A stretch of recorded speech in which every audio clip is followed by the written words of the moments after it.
What's up, everybody? Welcome to the Canes Insight Daily Podcast, powered by Anajar and Levine Accident Attorneys. Time to take a step back here, right? There's been a lot of action in the portal, a lot of commitments this weekend, a lot of questions about quarterback, which we're still, addressing every single show because it is the number one topic with the Hurricane world right now. But I think it's time to assess where we are at roster-wise heading into 2025 and what still needs to be filled with this remaining portal period. And then with the spring period, where does this roster need to go to get to a place where you're replacing the best player in college football, best quarterback, certainly in Cam Ward? A lot of work to do if you want to even get back to the 10-win plateau, much less, get further and make it to the college football playoff.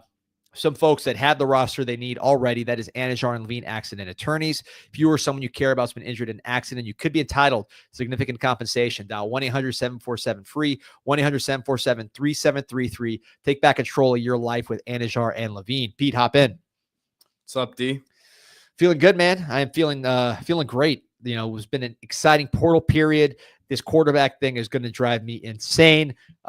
It was funny. I'm thinking back to last year around this time, Cam Ward had declared for the draft. We were trying to figure out what the heck is going on. Ends up, with Cam Ward going to Miami, going to New York City, and now we're back here trying to figure out what the next steps are for the Miami Hurricanes. It's a different calendar now with all this portal stuff, but it's a lot of fun. And I think Miami's put themselves in a place where if you're a quarterback, you're stepping into a situation that can be very successful, but you got to find the guy. Loose Screws says nothing matters, man. The roster can be as good as it can be, but no quarterback, nothing matters. Yeah, look, so let's go through, Pete, position by position, where we are at here with the Miami Hurricanes right now. And look, let me remind people, it is January 7th, 2025. On January 7th, 2024, there was no Cam Ward. Go through the spring, right? So let's just extend it all the way through spring. There was no Damian Martinez, who just got invited to the Senior Bowl, by the way, Pete. A great sign for his draft stock. He should be a solid, right in the middle of day 3 type of pick, or maybe even higher. Who knows? But he was on the team. Simeon Barrow, your first team all defense or all ACC defensive tackle. He was not on the team. Tyler Barron, who's going to be at the Shrine Bowl. He was not on the team. You were missing a lot of guys that played a huge role for you during the season. So let's wait and see how this roster develops. But I want to take stock of where we're at right now because there is a lot of change and there's a lot of question marks as well, along with some really positive additions. So, Pete, let's start, right there at the quarterback position. Before I jump in, let me know kind of how you see this spot. Well, I mean, look, I don't think they have the starter in the room for next season. At least ideally what you would want as a starter, right? So could a Luke Nickel emerge? Yes. I personally don't think Emery's the one to get it done. I believe in Judd Anderson's potential. I don't know that he's the guy next season. I don't know when he would be the guy, but I'm excited about Luke Nickel potentially down the line. I think at the end of the day, though, kind of like Loose Screw says, I don't think the starter's in that room. So I don't know how good I feel about it. Yeah, listen, I would agree, right, that the starter's not in the room. You look at the second half of that bowl game against Iowa State, the Pop-Tarts Bowl, 1.9 yards per attempt. It's not going to work. And you're running for 300 yards, so you had every advantage to throw. So listen, I'm not going to dwell on that, but I'm not surprised. I've been banging the table for a transfer portal quarterback. I think that search continues. Talking to sources, Miami is going to monitor every potential opportunity aggressively. I know that's like the ultimate political answer, but read between the lines. There's certain things you can't really talk about. But I don't get the sense from Miami that they're like, we're good at all. In fact, I get the impression that they want to aggressively improve every room, but quarterback is right there at the top of the list. And that's the one where I think you could see action here in the next week. I've said my personal opinion. I like Mendoza when he was in the portal because he was right there. You could have had him in the room. Carson Beck, I went on that whole rant yesterday. I think he makes a ton of sense. This guy's thrown, for well over 7,000 yards in the last 2 years. So I think, about 7,000. Wait, 3,500 plus 4,000, right? So like 7,500 yards the last 2 years, a ton of touchdowns, 27 starts, high quality. Elbow should be fine based on what we're hearing. I think this is the obvious choice. And there's other names that, maybe grad transfers who can enter the portal at any time. That's a good point to make here. The portal's closed for a lot of schools, right? 5 days after your last game, if you're in a bowl. But for graduate transfers, meaning guys that have already graduated from the institution they're at, they can enter the portal at any time. I think classes open up in Miami the 22nd. So plenty of room for guys to jump in. Miami's monitoring that situation at quarterback. Kind of looking at the rest of the room. Emory Williams, we saw him in the bowl. Someone who knows, he started games. He has experience, great intangibles, knows what to do, tall. The athleticism and fluidity and twitch, I think is hurting him and hurt him in the bowl game. Looked a little indecisive. It's not because he doesn't mentally know what to do. I just think the physical fluidity and speed makes things look a little harder than they should for Emory at this stage. And that's not a new opinion here. I've kind of thought that for a while with Emory. Live bullets expose him more than practice because you're allowed to hit the quarterback. D, real quick, because you're talking about the Carson Beck thing and storming back uses elbow should be fine, ? LOL. Yeah, so the reason I say that is because we're from, I'm a big baseball fan. I know a lot of people in the chat and we'll listen to the short baseball fans. You think elbow, you're thinking see you in, 18 months, right? The football is different. And there's different surgeries beyond a Tommy John, the elbow reconstruction that you see for UCL damage in baseball that you can do in football and be successful. You can do a repair as opposed to a total reconstruction. I believe it's called a brace surgery. My understanding is that that's what Beck did. The prognosis from the doctors is he'll be throwing by spring. Probably doesn't mean he'll be there in spring practice for whatever team he is, or if he's in the NFL throwing full speed. But, he certainly should be ready for the summer full speed if he's ready to throw by spring. Sorry to break up your... No, I want to keep going on that because Brock Purdy is the example of someone who had that same surgery. If you recall, Brock Purdy in the playoff game in the 2020, I guess, into the 23 season, right? So like January 23, he got hurt, same injury, got the same surgery. Again, medical stuff, there's some secrecy, but from what's been reported, what I understand, same surgery about 2 months after Beck's injury. And he was ready for, not only ready for the 49ers season, but that was the year that he was like fourth in MVP and they went to the Super Bowl. So, and he was throwing the ball with tremendous velocity. So if you're looking at Brock Purdy as the example, he was definitely ready to rock for the season, and he got injured a couple months later, had his surgery a couple months later. So based on that timeline, I understand the elbow should be fine. But again, I'm not a doctor. I don't have access to all the information. This is just the things I'm seeing. But if you're back potentially going pro, the injury will prevent you from throwing for GMs. So even though you'll be fine for the season, it could certainly hurt your draft stock because they can't see you throw. Which would make it more likely to try to come back and try his hand at another school in the portal. Other names, again, graduate transfers are the names to watch because I think in the portal, I don't see tremendous names at the quarterback position in the portal. Mark Gronowski was interesting, the guy from South Dakota State.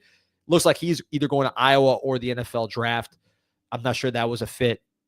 So, and Mendoza's already going to Indiana, where his brother is. So, I don't see a fit of the guys that are in the portal now. It'll probably be more likely to be a graduate transfer who can enter the portal at any time, which Beck would be an example of that, but he's not the only person that could potentially make that kind of move. So I'd watch that. When it comes to the portal quarterback, we talked about Emory. Judd and Pete, I know you saw Judd, so I'll let you chime in. Judd's got some stuff to him now. He's 6'6" plus, probably close to 6'7". He was a very good basketball player, a double-double machine. But he was a big man, right? He wasn't a guard making decisions like Cam Ward. So he wasn't a stiff from what I saw. It was my thing. He is very athletic, twitchy for 6'6" and fluid. Everything looks nice and easy. The throwing motion looks easy. Much better athlete than Emory, just comparing the two guys in the room. I'm not saying he should be the starter next year, but I think a guy like him, if whoever is the quarterback and he sticks around and there's an injury and he ends up stepping up and playing, then you obviously would have a chance to see what he has. Yeah, and yeah, I agree. I'm not that for start. I'm talking about who's in the room. Judd really did show some nice tools. I mean, if you go to practice and you see him, you say, wow, this guy's big and he's fluid and he can throw and he can run. He can run probably better than anybody on the team. Ward's a better athlete probably overall. But in terms of like getting 40 yards on a run, I think Judd's more likely to do that than Cam, believe it or not. Just from a straight athlete perspective. Obviously, look, the quarterback, we know what Cam is. The question with Judd's going to be decision-making. He was a big man in high school, so it's not like even on the basketball court, he was making a ton of decisions. Then he's a wing T quarterback, and then he really only has a couple years as a passing quarterback. Improves a lot during that time. Finishes up with Warner Robins as a really good senior year, but he's less experienced in that aspect. Played mostly with the 14 this year because you had Reese, you had Emery, and of course you had Cam. So he was the 4 scholarship guy. Really didn't get a ton of reps as that starter or even a second teamer. He was mostly with walk-ons, but showed some flashes, scored some touchdowns with the walk-ons. Long story short on Judd. I like what I see physically. Whether he can be the quarterback playmaker with the bullets flying, up for debate. That's the question with him. Certainly not someone I think you pencil in as a starter this year. Luke Nickel coming in for spring. Pete, you saw him on that state championship run. I mean, I watched those playoff games, not just the highlights, the games. Really, really, really impressive. Luke Nickel looked great against American Heritage too. He was on the field with Diabell, the 5-star 2026 quarterback one of Texas. He looked like by far the best quarterback on the field. Played some of the best teams in the country in that Georgia playoff and was outstanding. He's bigger than you think, not necessarily tall, but thick and college ready that way. He's more athletic than you think, certainly more athletic than I thought he was. He was running the ball quite a bit in the high school playoffs, kind of used like a Tim Tebow role. Not saying he's Tim Tebow, but I made that comp and Pete laughed at me. And then the announcer for the game was making the same comp. I would laugh at the announcer as well. He's not going to be Tim Tebow running for God knows how many touchdowns in the SEC, but he runs like they run Tebow plays for Luke Nickel at the high school level. He has that kind of running ability at the high school level where they call those inside runs, where you spread it out. I think Luke's more of a gamer than anyone in the room right now. I think if you ask me, Nickel, Emery, Judd, sight unseen, I'm thinking Nickel because of just the combination of better physical tools than Emery, probably more experience as a decision maker than Judd, right? I think he just got that combo. I think he's the best quarterback Mario's signed, but he's not here yet. Right, we got to see it on Green Tree. We will see that in spring. If you do bring in a portal quarterback, and if let's say just for debate, it's one of these guys that's injured and he can't come in right away and play. Now you got a 3-way battle to see who the next guy is between Nickel, Emery, and Judd, and the other guy can transfer. So that'd be something to watch at that position. Okay, running back, you got the 2. You lose Damian Martinez, who's a complete stud. He goes to the NFL. He's going to be at the Senior Bowl. We saw this in the second half of the year, how good Damian Martinez was. So someone's saying he's thick, no Diddy on the Luke Nickel comment. I don't know how to describe it, man. He's thick. He's not super tall, but he's not, he's not skinny. You can take the college hit.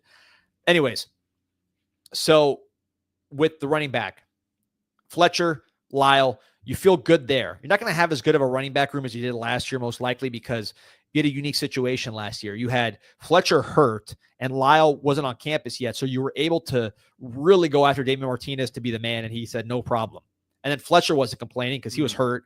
And Lyle was a true freshman, so he wasn't going to complain. Hard to get that kind of room in this modern age because guys transfer so fast. And then you had AJ Allen, you had Chris Johnson. So that was kind of a unique circumstance of injury and guys coming in. I think this year you're really sending the signal that Fletcher, Lyle, probably more Lyle, Fletcher putting in order are your guys. Fletcher more of a multi-dimensional role. Jordan Lyle, your lead carrier. And you see where that goes. You bring in Gerard Pringle from Tampa, Sefner Armwood in the Tampa area, top 10 back, smaller, more of a Jahmyr Gibbs type back. I'm not saying he's Jahmyr Gibbs, but that type of speed, quickness role. He can also run inside if he needs to. He did it in college or in high school. So those are your guys, 3 top 10 backs in the country out of high school. 2 of them you've seen already at the college level do well. Your running game was elite this year. I would say at least close to it, as far as within, when I say elite, I'm talking about top 5 in the country. And I would say this running game was in that category when you look at the fact that they had such tight splits. You never had tackles for loss. You were always ahead of the sticks. You had the best third down conversion team in the country. Some of that was Cam Ward, obviously, but some of that was the fact that you never took losses in the running game and you were great at converting short yardage. So you had that aspect because of the tight splits. And usually tight splits make it harder to crank out the big runs because the gaps are smaller for the running backs to run through. But you were second in power, or third, in power 4 in yards per attempt, behind only Notre Dame and Kansas State, who both had running quarterbacks. So, I mean, that was a pretty potent run game. and really big backs, you could just pound on teams, and you were very rarely taking losses. I don't know if you're going to be able to repeat that, but you feel good about your top two guys. What I'm told on the Chris Wheatley-Humphrey also in the room as a young, kind of a scat back in the room. What I'm told is that Miami feels good at what they have, but guys get injured. You don't know what happens. If they want to take a portal guy, and you only have 4 right now, so you probably do need some depth, that'll be evaluated after the spring. Yeah, AJ Allen was nice depth in that room as well. I know there was a lot of fans of his, but I'm a huge fan of this guy right here, Gerard Pringle. As I pull up his highlights right here, D, I think he's going to have an opportunity to play early with some of the departures there. But I mean, after Fletcher and Lyle, it's up. There's some carries up for grabs there. 100%. And I think people just are underrating the ability of Pringle to play early and just kind of who Pringle is. Pringle, man, this guy's look at these highlights, man. We beat Alabama for this guy. He was a top 10 back in the country. There's speed backs, like Chris Johnson is a speed back. What makes Pringle interesting is that he's very much a running back. He's not the biggest guy, but you see him, he's built like a running back. He's stocky, and he has those lateral quicks, those functional lateral cuts. Well, just watch him. He has those little cuts, boom. And then when he has to turn on the jets, he's a 100-meter sprinter. He's beating everybody. But it's, some guys can get the pull away speed, but they can't get to it because they don't have all the lateral, the in and outs, the lateral movement, the balance to get to the freeway. This guy has that to get to the freeway. And then when he does, boom, he puts on the jets. You see him here again. Just a subtle move just to get into that gap and then boom, explode. So big fan of what Gerard Pringle can do, but you need numbers there. You lose Allen to the transfer portal. You lose Johnson to the transfer portal. You lose Martinez to the draft. You're light on numbers. I do expect them to add someone in the portal. Probably won't be a premium Damian Martinez type unless you do suffer some, hopefully not, but hope you suffer some really bad injuries. Then maybe you need to invest in a big running back. I don't see that happening until after spring. Yeah, I saw, they were looking at, I forget which school he was, the return guy. Yeah, but like Nevada or something like that. That might be the way they go, is they get somebody who's a good returner and also a running back. So that way you add to your running back room, but you're selling the player on being able to be, a runner as well. And a returner as well, and make your team better with your starting unit while also adding depth. I think that's what makes a lot of sense. So we'll see the running back room, but to me, that's something after spring. What do you want to look at next? I want to look at some croquetas, man. Let's talk about Islas Canarias, the #1 Cuban restaurant in Miami, which is also the #1 Cuban restaurant in the planet Earth, right? I mean, you can go out west, you can go to the classic spots, or you can go to the dining pavilion in Dayland Mall. That's a centrally located place. Everybody goes to Dayland Mall if you are in Dade County. And if you're in that area, stop in, get lunch, get breakfast, get dinner. It is the #1 Cuban restaurant in the world, and it's right there in the food court. And it's not sacrifice for quality. It's a lot of the same dishes that you will get at the classic restaurants that, anybody that is in that area, you don't have to be Cuban, but certainly for Cuban, this area, this is legit, and all are welcome to eat some of the best Cuban food in the world. They're at the dining pavilion. 7 different types of croquetas, including the classic ham, but different styles as well. The kimchi croqueta for the more adventurous eaters. You got all kinds of bowls. Even if you're a vegetarian, they got stuff for you. But if you're a meat eater, you're covered. All kinds of hog at Islas Canarias, lechon. They got it all. They got some, they got some ropa vieja as well. All kinds of meat items at Islas Canarias. And it is croqueta time. My boy, Uncle Joey, he already knows. So how about we talk about the wide receiver position there, Pete? Yeah. So obviously you're losing a ton of production. Xavier Estrepo, Jacoby George, Isaiah Horton, who is going to be at Bama next season. You're going to be relying on some young guys there. We're excited about JoJo Trader, who showed a little bit of what he can do in that bowl game, was dealing with an injury for a lot of the season. Nye Carr, who was, reportedly having great practices as well. Big time speedster, maybe had some openings there in the bowl game and they couldn't find him. But CJ Daniels coming in, excited about that addition. I think it should be a pretty solid swap there with Isaiah Horton. I don't know how dynamic he is. I don't know if he's necessarily a game changer, but he's a chain mover for you. Solid target who is very experienced, and gotta hope that he's as healthy as can be, because obviously he was dealing with that injury all last season. Yeah, I think that's an Isaiah Horton replacement for sure. If he gets healthy to the point where it was at Liberty, he's a much more dynamic player. He's one of the highest yards per catch at Liberty in the country.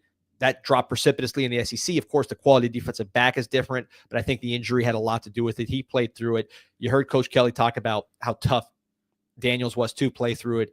He's definitely a coach's pet. I use that in the positive way. Every coach seems to speak highly of him. I know our internal background on CJ Daniels was extremely positive. So a leader in that room, which is a lot of young players, and a Horton replacement on the field. Maybe he gives you more than that. I think Horton's going to give you more than what he gave us last year when he goes to Alabama, because he's on the upward trajectory. With Daniels, it's more about finding his old form, getting healthy, and then I think he gives you even more than he gave you. But if he's just your possession receiver, contested catch receiver, leader in the locker room, I think that's a positive add. Receiver to me is all about the young players. At some point, if you're recruiting 4-star receivers every year by, in multiples, at some point those guys got to play. Restrepo was a homegrown development guy. Jacoby George was a homegrown development guy. Horton last year was a homegrown development guy. So, you've developed guys in the past. Now it's just a new generation, which happened to be much higher recruits. JoJo Trader, you saw the flashes in the bowl game, a former top 100 player, just super talented guy, had some injuries, body kind of adjusting to the college level, just getting bigger and stronger. His teammate Jeremiah Smith was a much bigger player coming in. I think for JoJo, that was more of a transition, but you did see him make plays in practice dating back to spring. Again, had injuries, had absences because of that, but you saw him in the Pop-Tart Bowl. The guy was electric, great stiff arm, just a natural fluid route runner, super talented guy. I think the arrow's pointing way up with Trader as he gets stronger and fine-tunes his routes. He's got a lot of natural route running ability with his fluidity and just the way he moves and the way he's able to get out of his cuts. So he's somebody that I think you treat him like a focal point and he will reward you with production. Nikar had a lot of playing time in that bowl game, wasn't able to make a catch. Of course, the second half passing struggles had a lot to do with it. I think that Ward missed him one time where he was wide open on a post. I mean, Ward was pretty perfect in that game. I don't want to bag on Ward, but just saying that he could have gone to Carr and that would have been a big play, just like Trader had a big play. Someone who also has made a lot of big plays on Green Tree, natural receiver, gets open, can get down the field, but also can separate underneath. Has some speed, good on screens, very productive at the high school level. Another top 100 player who has all the accolades, and you just got to give him the ball and see what you got. That's why you recruit those high-profile players. Carr, a blue-chip player that was taken from the state of Georgia, from the Georgia Bulldogs. Pete, I know you saw Carr in spring. Yeah, I was a big fan of his. I wanted to get to this question real quick from Kyle, asking about CJ Daniels. Is his injury better now? He was a game changer in 2023 with Liberty. We're getting this question a lot about his injury status. It was a foot, correct, D, that he was dealing with a heel issue? Yeah, heel. So I don't know the exact specifics with Daniels' injury, right? Like I haven't spoken to a doctor who's looked at the MRI or anything, but normally in my experience dealing with like foot injuries, right? These aren't injuries that are going to get better unless you really sit out a long period of time. He was playing through this, right? So is the injury better right now after the season just finished, a month plus ago? I don't know. I would imagine as he's going to have some time to heal up here, we'll see what sort of protocol. I'm sure they'll take it easy with him throughout the spring here until they actually think he's 100% ready to go. But that's my experience with these heel injuries, foot sort of things that, like, is it better right now? I don't know. But with this time off, I would expect it to be as close to as it's going to be once the time the season starts. Yeah, and look, this is something Miami went into with their eyes open, similar to Tyler Barron last year. Tyler Barron came in with injuries, and Miami knew about it, evaluated it, felt comfortable with it. And look, say what you will about Tyler Barron, his late season slide, his injuries and his health has been fine, right? So Miami knew what they were doing there. They ultimately decided to pay the player, and they got physically the player that they expected. Of course, you wish you had more consistency at the end of the year, but the physical evaluation, I think, was on point. CJ Daniels, they knew it was coming. They knew about everything. They had intel, and of course, Kelly said it openly in press conferences. It was no secret. So they evaluated it, ultimately felt very comfortable investing in the player. So, and it wasn't like something where, no one was touching because of the injury and they got him for cheap. I mean, this was a player that was evaluated as a very important player of this receiving corps. So I feel confident that he should be at least, good enough to give us Horton's production of this past year. And if he's totally back, you'll get more. But of course, it all depends on who's at quarterback. One thing I want to point out, I'm seeing a lot in the comments, Pete. And Chance Robinson, a guy who's, by the way, dealt with some injuries. He wasn't healthy for the spring game, or sorry, for the bowl game, has been knocked, just nicked up a little bit, but has a chance. Young players coming in. Don't forget about those guys as potential role players. Your Malachi Tonys, your Josh Moores, your Dalen Upshaw. These are all guys that are pretty college ready. Mm-hmm. In my view, just their games. We had a comment here from Josh Sarnoff about Malachi Toney. I hope he comes in and pick up the scheme with all the option routes. It's a little tough for a freshman, but someone with his skill sets needed on the field this year. It is tough, but a guy like this, he's smart. He was a quarterback, a really good quarterback from the youth level. You saw him play quarterback in the state championship game. He's just a football savvy guy, Nat Moore Award winner, best player in South Florida. I think just with his IQ and his overall mentality, all about football, he can get on the field early. Won't replace Restrepo right away, but it's going to be in that mold as a player. And then Moore's been working really hard. I see Spo One World, friend of the show, talking about he'll play early. He's been working hard with the trainer. He's a big body guy, super athletic, top 50 player in the country according to On3. So super talented guy there. A lot of people in the building think he was the best receiver in the state last year based on his senior performance. So a lot of expectations for him as a bigger receiver. You lose Horton. We talked about CJ Daniels replacing Horton. Maybe Josh Moore does that. And then, of course, Dalen Upshaw, the wide receiver from Phoenix City, Alabama. My favorite player in the class as far as like an underrated guy. I don't know how he escaped the state of Alabama. It happens sometimes with these really good players. Big, strong, great routes, super productive, multi-years, over 1,000 yards, played big in the state championship run, played big in the All-Star game, Mississippi, Alabama, had a huge catch in that game. So, the production, the size, the route running, the mentality. He can run after the catch as well. I like Dalen Upshaw to come in ready to play. Kind of reminds me of an Alan Hearns. So a lot of talent coming in to Miami in this recruiting class, and you got some talented guys here on campus. Ray Joseph, another one that's going to want to expand the role. Let's see how the whole thing plays out. I could see some of these young guys emerging. And look, Jeremiah Smith's the best player in the country potentially as a freshman. No one's Jeremiah Smith, but you can get production out of your young receivers if you need it and if it's the right guy. Had a question here from Brandon. Says the audio is cutting out for him. Is it just me? Guys, let us know if there's anything happening with the audio. I'm trying to make sure that we're good there. And then Vladdy Garcia asks, where does Burchard and Elijah from Columbus and SMU go? I think both of those guys are top 3 to 4 round picks. Yeah. Senior Bowl. I know Senior Bowl for sure for Burchard Smith. I haven't seen where Elijah Roberts is going yet, but Roberts, to me, productive, versatile, good size. I don't think that was a guy Miami should have ever just let walk out. Yeah, I think Roberts is the one that stings. Burchard, it was a better fit for him there, but I think with Elijah Roberts, there's no reason why you had to bring in a Tyler Barron when you had Elijah Roberts in-house. If you would have just developed him, I think he would have done a great deal of damage.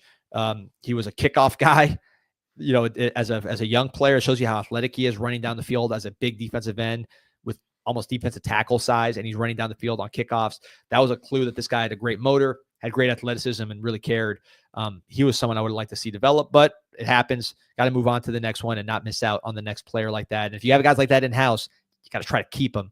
It's not easy. Everybody loses players, but guys like that really should remain as Canes.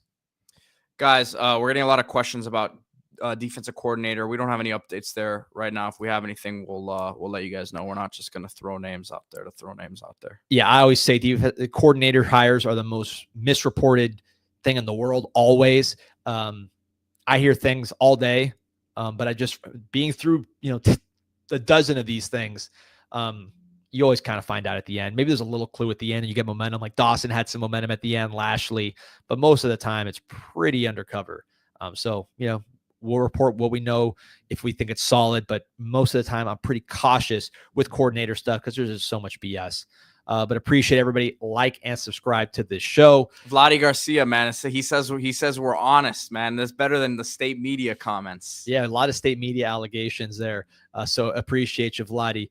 Speaking of honesty, man, Pete, let's talk about some of the most honest attorneys in America and some, real close friends of the show and the baseball program, which, by the way, is starting to heat up, guys. We got baseball coverage, got our baseball show. Should probably record one this week, and we're going to be running a ton of baseball coverage. I know that a lot of people are disappointed with the season. whole new team with the portal. A lot of pressure on Coach Arteaga.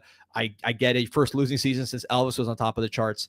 50s Elvis, not 70s Elvis, was on top of the charts. So I get the angst, but it should be a fun season to watch. Whole new team. We'll do a lot of baseball coverage. Sal Asteroid and Cox, top, huge supporters of the baseball and the football team. So Pete, tell us more about him. Yeah, you guys check out salalaw.com for more information on Sala, Astorita, and Cox, Miami securities lawyers. Welcome to Sala, Astorita, and Cox LLC, a boutique law firm focusing on securities regulatory matters, broker-dealer and investment advisor regulation, white-collar criminal defense, complex commercial litigation, and securities arbitration and litigation.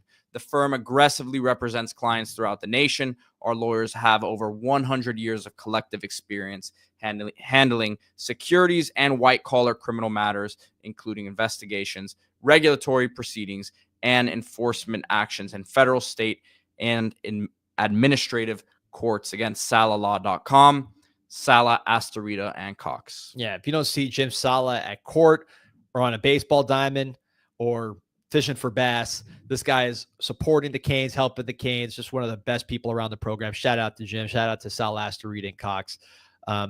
Again, excited for baseball, man. I'm starting to creep up. I think practices start. These Wednesday scrimmages might start, or Wednesday practices, open practices next week. So you'll be getting a lot of baseball coverage from me. I went to pretty much every fall scrimmage. So I'll be there. You're not going to see more baseball coverage anywhere than Canes Insight here for the season. So let's get back to the football side of things. We were at the receiver position now, staying with the pass catchers. Let's talk about tight end. Elijah Arroyo. Again, I'm maybe on an island here. This might be my hottest take, but I've been saying it.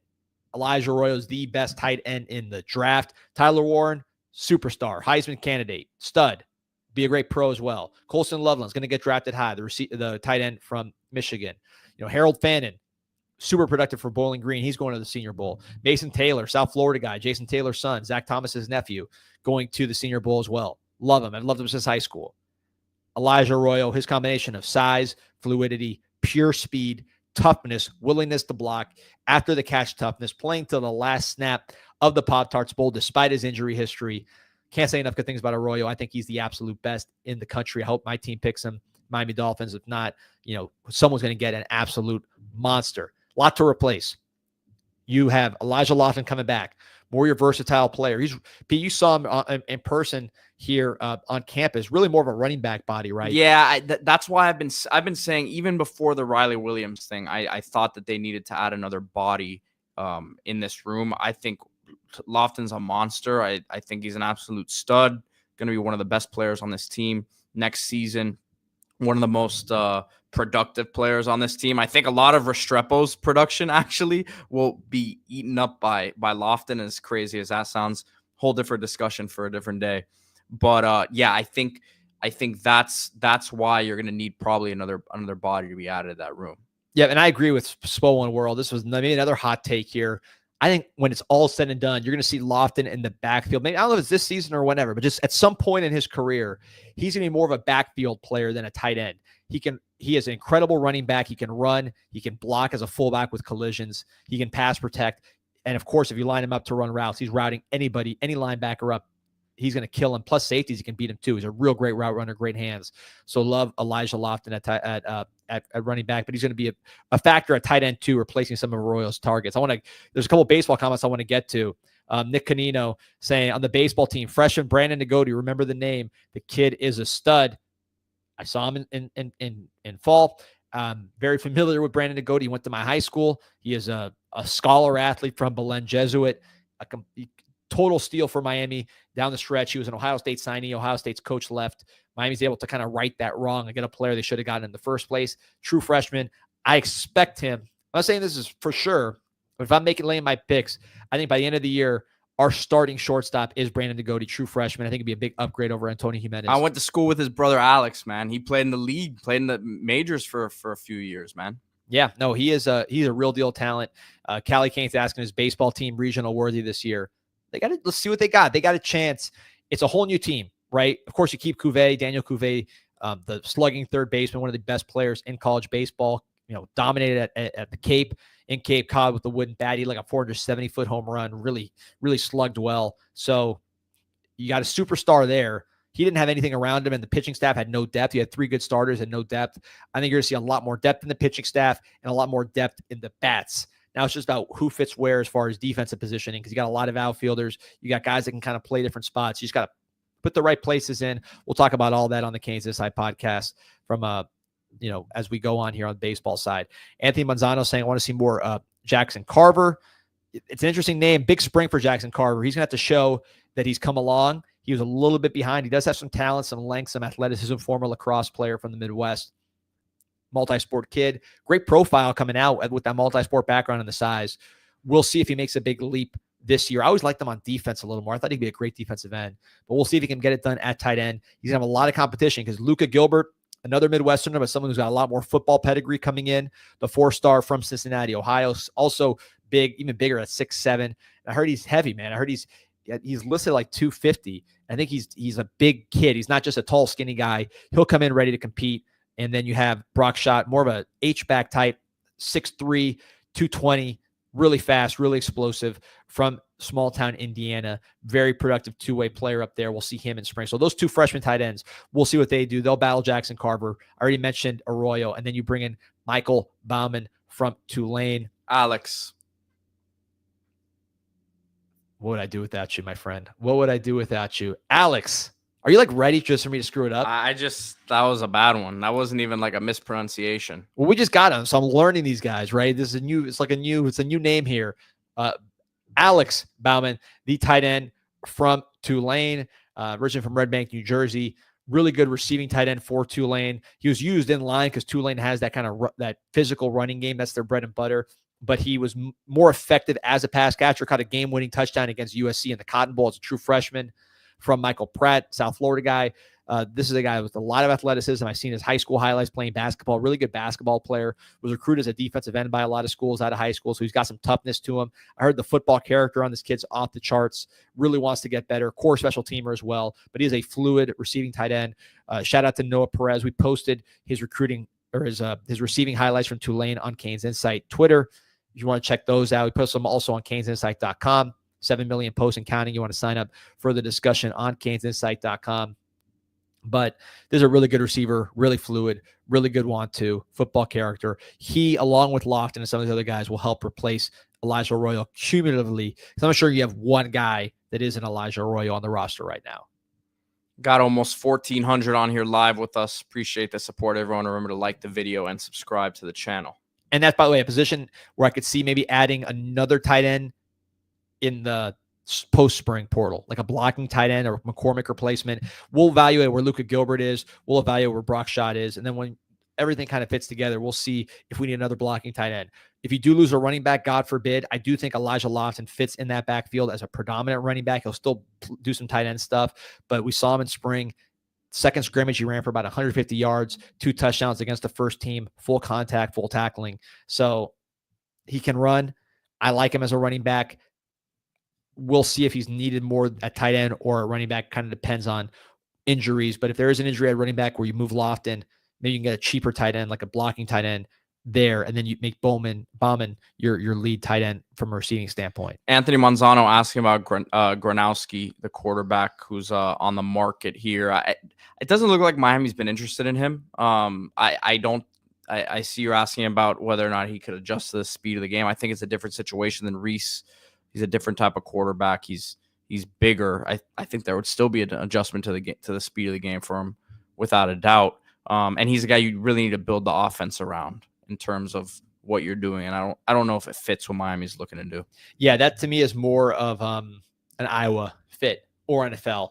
But Iowa makes sense. He visited there. He's originally from the Chicago area, so I could see Iowa, big physical guy like that, pro style. I could see that being a fit for Gronowski. So offensive line has been a spot that we've all had complaints about certain things over the past few years, but O-line has been pretty solid, pretty consistent, and one of the better units in the country this past season.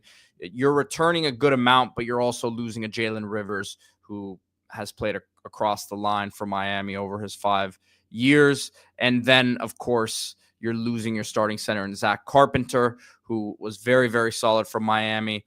He's following up Matt Lee, who was really good for Miami as well, and now is in the NFL. you're replacing him with James Brockermeyer from TCU, previously at Alabama, and then you're bringing back 3 more starters there. So there could be a job up for grabs. And really 4 starters, right? Because Markel Bell played Right. most of the year at left tackle. So I'd say 4 starters, really. Bell at left tackle, McCoy at left guard, then Cooper at right guard, Nes Cooper, and Francis Malinois at right tackle. You bring Ryan Rodriguez back as sort of that Swiss Army knife. He started the UF game at left guard when McCoy was a little banged up. He can also play center. So you have some versatility there. But I think those are your 4 mainstays, and that should be the core of what's one of the best offensive lines in the country, given, 3rd year of Malinois, 4th year of McCoy, 4th year of Cooper, 2nd year of Bell, where you can make a big leap. I think he's already ahead of schedule from what he did last year. So that line's going to be, if everybody stays healthy, relatively healthy, no one's ever fully healthy, I think that's going to be great.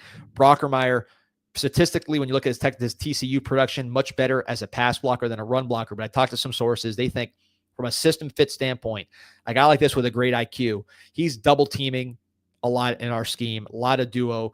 There's a lot of double teams, gap scheme, trying to pry open those gaps. And when you put him double teaming with the Cooper, with the McCoy, he'll be very effective. And then pass blocking IQ, all that other stuff, he's top of the line. So they love the scheme fit with Brockermeyer. I don't think Brockermeyer or Carpenter is Matt Lee in terms of like NFL prospects. Matt Lee is in the NFL. It probably would have been a high pick if not for some injury stuff. So that's hard to replace. But Carpenter did a really nice job last year. This was the best offense in the country, one of the best offensive lines in the country. He was right there in the middle. I think Brockermeyer steps right in, doesn't miss a beat. We got a question here about Zion Nelson. Johnny Lagoon said, I thought he retired. What happened there as he's headed to SMU?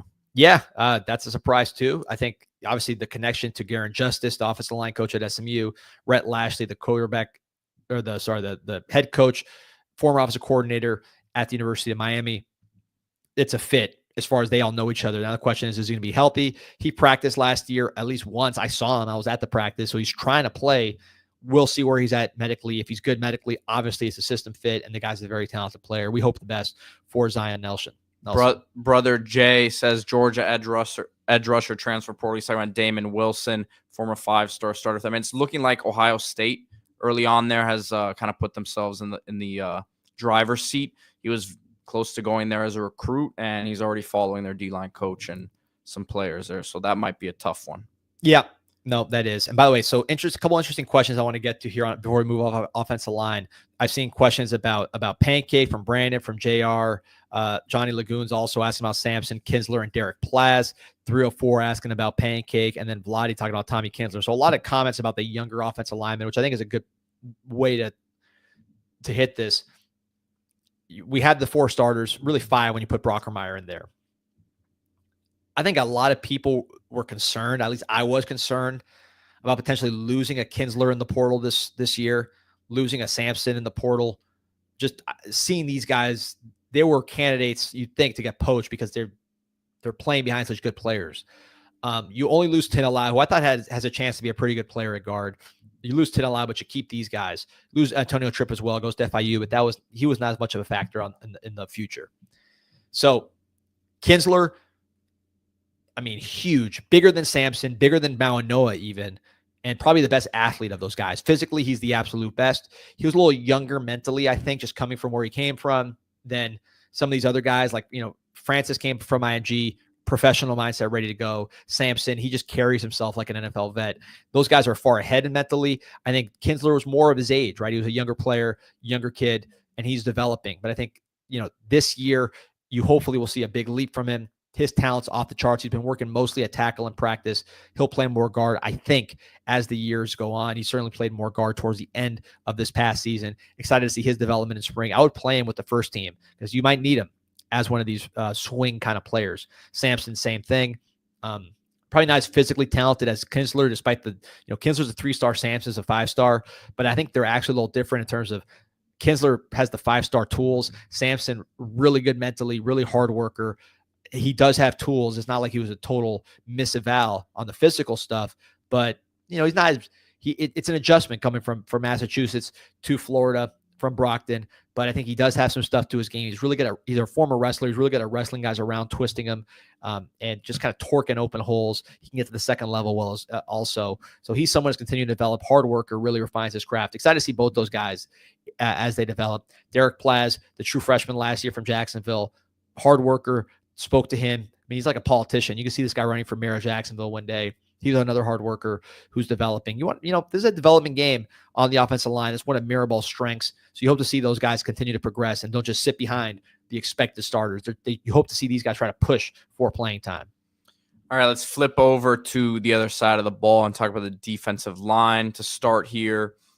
You're losing some production, but it does look like, obviously you have Ruben Bain coming back, Akeem Mesidor. It looks like he's coming back. We haven't seen an announcement that he's headed to the next level, and I think it's kind of been trending that way for a few weeks now. But I think overall it was a disappointing display this past season, as the defense was in general. But this group, like, you could point to and say there's more talent there than they probably showed in terms of production. Biggest disappointment on the team, anything anybody will tell you inside the program, outside, was the defensive line. These were all guys that performed really, really well, not just on practice, but on tape, right? Ruben Bain's freshman tape was off the charts. Mesidor was a guy who's had production. Elijah Alston had production. Tyler Barron, probably more than anybody, someone you expected to keep that pace that he started with the season with. CJ Clark, Marley Cook. He had a lot of veterans, a lot of transfer portal additions on the D-line. So I think the shift you're going to see on D-line is now you've signed a lot of highly touted players, particularly starting with the class of 24, right? Your 22 class, your 23 class light on the defensive line.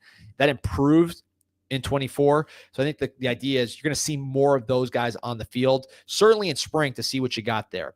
You have Ruben Bain. You know what he's going to do. I think he might grow into a tackle based on what I saw in the bowl. He's just a big, big guy, and he's not a lazy guy. He's a hard worker. So his body might be telling him move inside, but he'll at least be a hybrid. Mesidor, if he comes back, which is looking better every day, I can see him being that same kind of hybrid role, but you like him better on the edge. He's more comfortable there. And then you add David Blay, the transfer from Louisiana Tech, number 2 tackle in the portal. So that's a high ranking on him. Penn State, great defensive program. We beat out Penn State for him, even though he's originally from Philly. 6'4", 315, kind of reminds me of a Justin Scott, but just maybe not as physically gifted, but similar body type to Justin Scott, similar movements. And then you have Justin Scott, the 5-star true freshman, top 10 player, who he's going to now get into that role where he's playing a lot. You got a top 10 defensive lineman. They got to play. I think you'll see that with Justin Scott. Anthony Moten, really, inconsistent player first couple of years, but really had a nice season this year, showed a lot of good flashes. So you got guys at D-tackle. Josh Horton got healthy towards the end of the year. This is the second-year player from North Carolina, now entering his third year. You want to see him make that leap. He's got all the physical tools. And then you got Armando Blunt, who's kind of like Bain and Mesidor, that defensive end, defensive tackle hybrid, played his whole year at 17 and was able to get into games. He played meaningful snaps in the Pop-Tart Bowl. Big, smart, explosive, state throwing champ as a freshman, has 4.8 on the lasers, all the physical tools you want. He's someone to keep an eye on there. And you have these skinny edge rushers, Booker Pickett, Marquise Lightfoot, Elias Rudolph, all 4 stars, all guys that, I think Lightfoot was actually a 5-star, all guys that have incredible speed and explosiveness, long and lean, but who's going to put on weight, who's going to be more consistent, who's going to have a good offseason, watch at that position. You also have Cole McConaughey, the Alabama signee from last year, from the state of Alabama, from Mobile. He got a lot of playing time, probably the most meaningful playing time of all the young freshman defensive ends. Excited to see his development as he gets stronger. And then Malik Bryant from the Orlando area, also went to IMG for a spell, got a lot of important pass rush snaps as that stand-up pass rusher, came in as a linebacker, but really was a natural edge rusher. So that's your defensive line room. Also have Hayden Lowe. By the way, don't sleep on him. 4-star out of California, the Los Angeles area. He's at the Army All-America game, or I guess it's the Navy Army All-America game now. And this guy was named to the all-airport team because he came in 6'5", 250 plus, big hands, long arms, looking like a college-ready player, according to the reports from 247. So he's a guy, I wouldn't sleep on him making some early playing time. So defensive line, I gave you a lot of names. Those are young names. I'm more inclined to say, aside from Blay, who was a necessary addition at D-tackle, let the young guys play. Let's see what they got. And if you really need help, let's do it after the spring portal. That's when you got Simeon Barrow, a first-team All-ACC performer. lot of comments here about Ruben Bain and whether he should slide inside, or Adam Tryon said, why'd they try to bulk him up so much?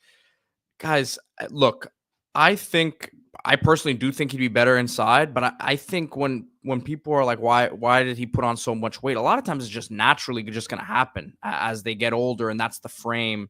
It's harder to keep weight off, as you get more physically mature. So that's just sometimes what happens to these guys' body as they're in the weight room. It's not like they're going to tell them, look, we're only going to do cardio. We're not going to have you lifting any weights, right? Sometimes they just naturally get bigger, and I think D tackle would be a nice look for him. Yeah, I think exactly what you said.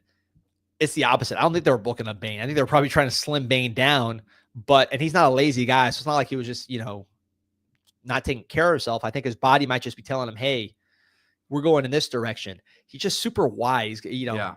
I mean, I he's guess big boned. It's that phrase. He's big, he's big boned. A preemptive no Diddy here. I mean, his lower half is huge, right? I mean, I've seen at the bowl game, he's gotten bigger. So I just think like an Aaron Donald type D tackle. I'm not saying he's Aaron Donald. I'm saying that size, that playing style. I don't know, man. You're sticking with the Tebow and nickel comparisons. A Donald Bain wouldn't be the craziest thing I've heard. I'm talking about how they're going to be used, right? Or how they are used. Nickel was used like Tebow in the state playoff run. I'm not saying he's going to be used like that in college. I'm not saying he's going to play like that. But with Donald, just to give you a size comparison, again, Donald's unique. He runs like a 4.6. I don't think Bain has ever run a 4.6.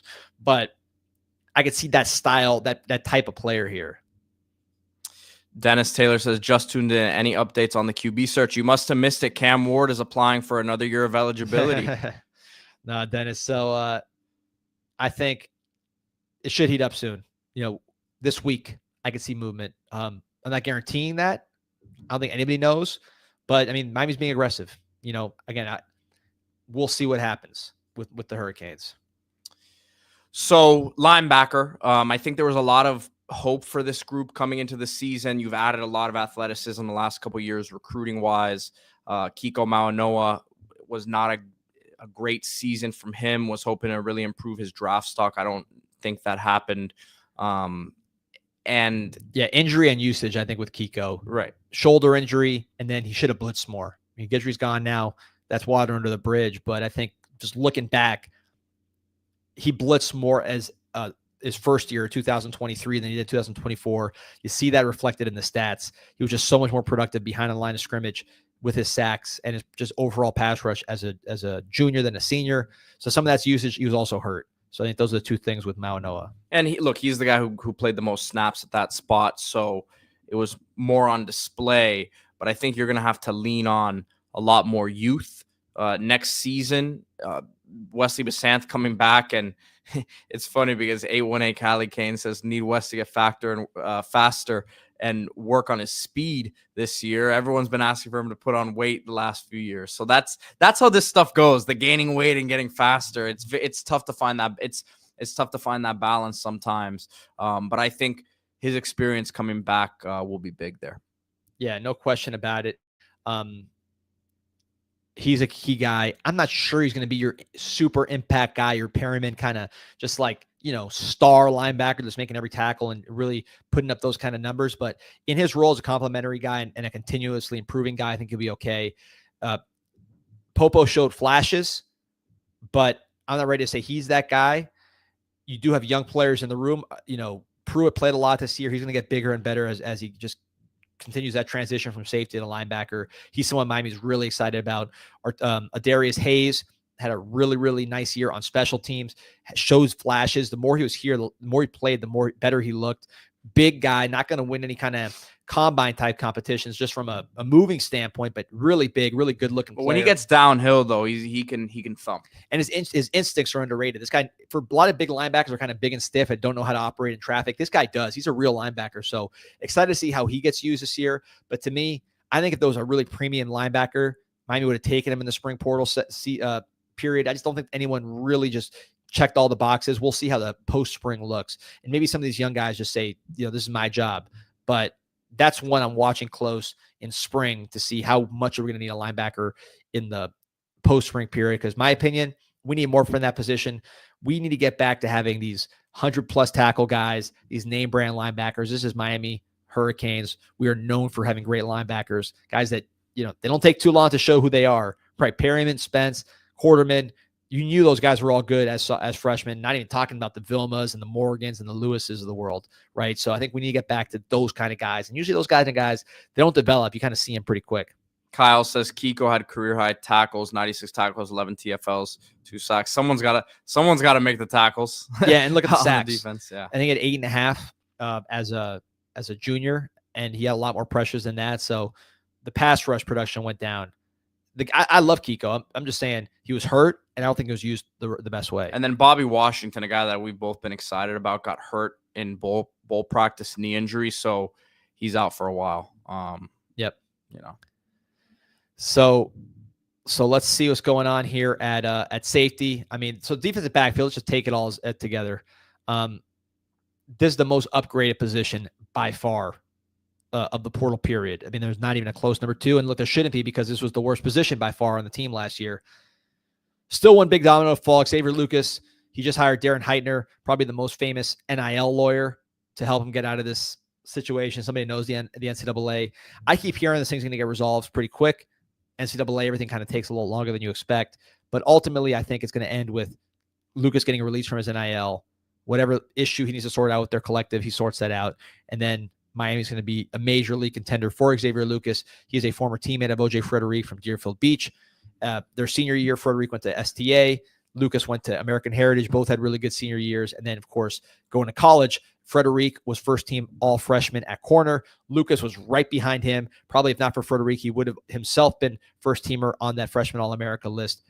6'2", 200 pounds, 10.5 speed, elite physical traits for Lucas. He can also maybe play safety, although I think corner is where he'll start. So put him in the picture. Put him to the side for now, but he could potentially fit in. Frederick comes back as a freshman All-America. You had Ethan O'Connor, stud freshman, redshirt freshman from Washington State. 4 interceptions, really twitchy, 22 miles per hour, max speed, always around the ball, had some game-winning plays on the ball, and Georgia came after him hard. T-Rob came after him hard. Miami wins that battle head-to-head with Georgia. He's going to come in and play a major role.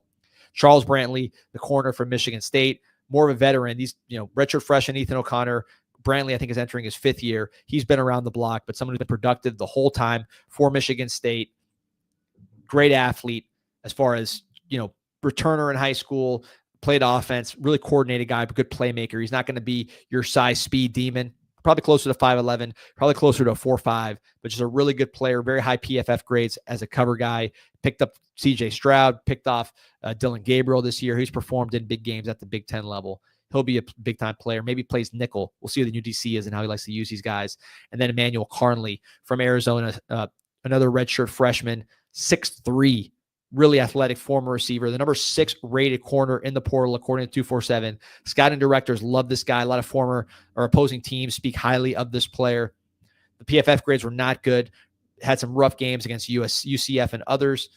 But, people that are paid to evaluate personnel really, really like this guy and the upside that he brings. Special team player as well, but someone with a lot of upside on defense, played a lot of snaps, basically starter snaps for Arizona, started a bunch of games. He'll come in with multiple years of eligibility to compete with the names I mentioned. You still have Damari Brown. Maybe he's your nickel. Maybe he's your safety. Maybe he's competing with these guys on the outside. A lot more options than you had last year at the cornerback spot.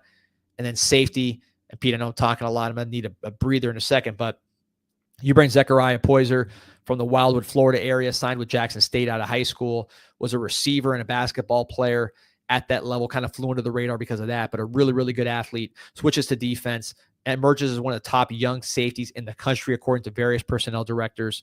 Was a 4-star player, number 2 safety in the portal, according to 247. 41-inch vert, fluid cover guy for a safety, really your classic free safety, but he can hit as well. Georgia wanted him. Miami wins that battle, gets Zechariah Poyser. So that defensive back room has gotten totally remade. Still got Zaquan Patterson and Dylan Day, young safeties who played in that bowl game as freshmen. 818 Callie Kane asked D-Money and Pete, do you believe the new staff for defense comes in, asked Damari to switch to safety? He would be open to it. I don't know if he'd be open to it or not. I think he has the skill set for it, though.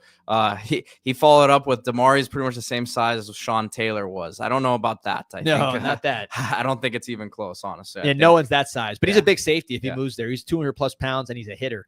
You know, he probably hits harder than any safety we got on the roster, aside from maybe Zaquan, but they're pretty similar.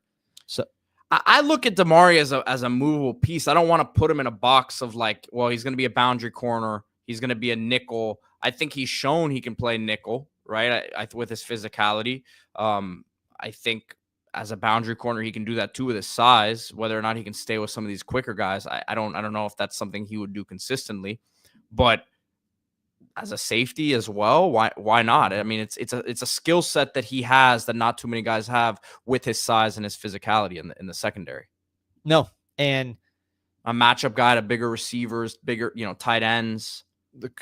Like Antrell Roll, great point. Johnny Lagoon saying his brother moved to safety. That's Devontae Brown, Damari's brother, who played different players. Went to FSU. He wasn't as physical as him. So right, Damari's probably a better candidate to move to safety, right? Because he's bigger, thicker, and more physical. So we'll see. Again, I think a lot depends on what the defensive coordinator wants to do. Which is exactly what the comment I just brought up from Kyle. So we'll figure out what the defensive coordinator wants to do before we move on there.